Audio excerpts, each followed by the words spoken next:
What if I told you that Africa had sophisticated writing systems long before colonization? And no, I'm not talking about systems borrowed from Europe or the Middle East. I'm talking about indigenous, homegrown scripts created by Africans for Africans.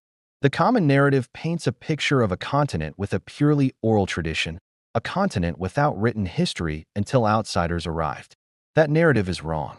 The idea that Africa was a continent without writing is one of the biggest misconceptions in world history. For centuries, across this vast and diverse land, people were not just speaking, they were writing. They used complex systems like Nsibidi, Ajami, Guizi, and Tifinagh. These weren't just simple markings. They were used for law, poetry, science, and sacred rituals, long before the printing press ever arrived in Europe. Today, we pulling back the curtain on these forgotten scripts and rediscovering the brilliant civilizations that created them. It's time to explore the libraries of Africa that were hidden in plain sight. Let's begin our journey in West Africa, in what is now southeastern Nigeria and Cameroon. Here, we find one of the most visually stunning and mysterious writing systems ever created, Nsibidi. Used by the Ekp secret society, Nsibidi is not an alphabet like the one you're reading now. It's an ideographic system, meaning each symbol represents a whole idea or concept. Think of it as a vast visual library of symbols, for everything from love and war to justice and family identity. There are hundreds, possibly thousands, of Nsibidi symbols, each with a specific meaning. A symbol for unity might show two figures holding hands, while a symbol for a legal dispute could be represented by two people facing each other with a line between them. But Nsibidi wasn't just written down. It was a living, breathing part of the culture. It was carved into the walls of homes, etched onto calabashes, and intricately woven into textiles. Most fascinating of all, it was even performed. During masquerade ceremonies, dancers would use their movements and gestures to trace Nsibidi symbols in the air, communicating secret messages to the initiated members of the Ekp society. It was a secret code, an art form, and a system of record-keeping all in one, like West Africa's own version of Egyptian hieroglyphs, but shrouded in ritual and secrecy. Its origins are ancient, with the earliest evidence suggesting it was in use well before the 11th century. Now, let's travel north and west to the great Sahelian empires. Here, a different kind of literary revolution was taking place. This is where we encounter Ajami. The word Ajami itself comes from Arabic and means non-Arab or foreign. It refers to the practice of adapting the Arabic script to write African languages. This began as early as the 11th century, as trade and Islamic scholarship spread across the Sahara. But let's be clear, this was not a simple copy and paste job. African scholars were innovators. The Arabic alphabet doesn't have sounds for certain consonants and vowels found in languages like Hausa, Yoruba, Wolof, or Swahili. So, these scholars created new characters by adding dots or lines to existing Arabic letters, tailoring the script to perfectly fit the unique phonetics of their own tongues. Ajami became the vehicle for a vibrant literary culture. It was used to write epic poems, document historical chronicles, record legal rulings, and conduct diplomacy between kingdoms.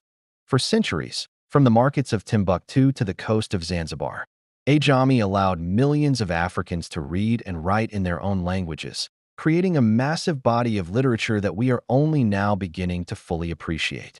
It's a powerful example of how African civilizations didn't just passively receive foreign influences. They actively adapted, localized, and elevated them to serve their own cultural and intellectual worlds. From West Africa, we journey east to the highlands of Ethiopia, a region with an uninterrupted literary tradition stretching back millennia. Here we find Guizi, one of the oldest alphabets in the world that is still in active use today. The Guizi script is an abugida, where each character represents a consonant-vowel pair. Its elegant and distinctive characters have been the bedrock of Ethiopian civilization for nearly 2,000 years. Originally the language of the Aksumite Empire, Guizi became the official liturgical language of the Ethiopian Orthodox Tewahedo Church and the Eritrean Orthodox Church. For centuries, scribes in remote monasteries painstakingly copied religious texts, royal chronicles, philosophical treatises, and epic literature onto parchment, creating breathtakingly beautiful, illuminated manuscripts. While Guizi is no longer a spoken language in everyday life, its legacy is immortal.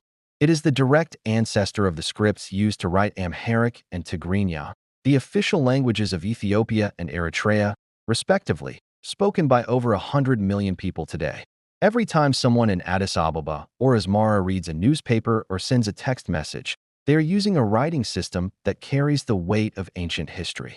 Guizi isn't a relic. It's a living, breathing testament to Africa's enduring literary heritage. Now, let's venture into one of the most extreme environments on Earth, the vast Sahara Desert. This is the home of the Tuareg people and their ancient script, Tifinagh. For over 2,000 years, the Tuareg, often called the Blue People of the Desert, have used this unique script to leave their mark on the world. Tifinagh is an alphabet composed of stark, geometric lines and dots. Its minimalist design is perfectly suited for its environment, easily carved into desert rocks, etched onto leather goods, or inscribed on jewelry. Traditionally, it was used for short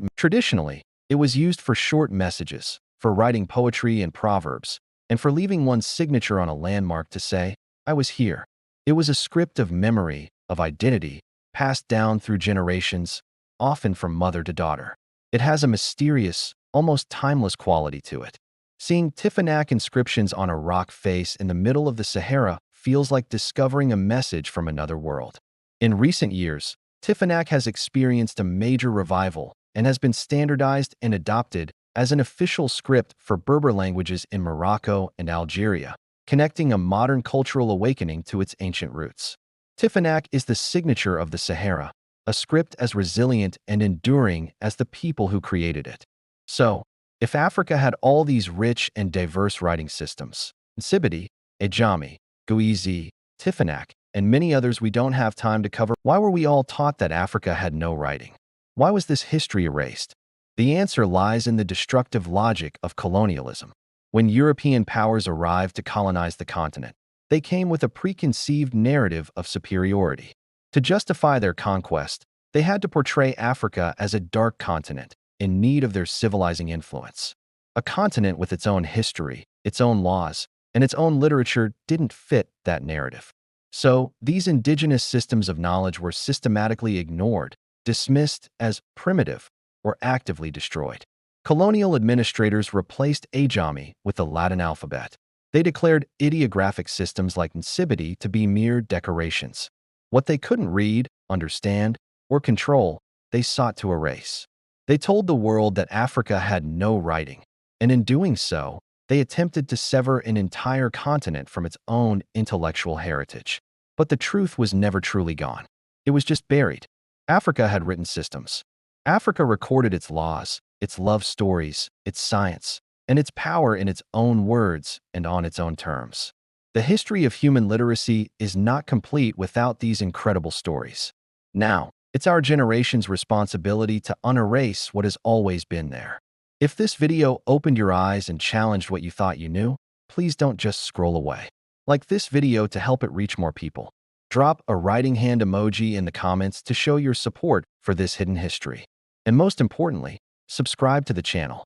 We are committed to rebuilding and sharing these crucial stories, one truth at a time. Thank you for watching.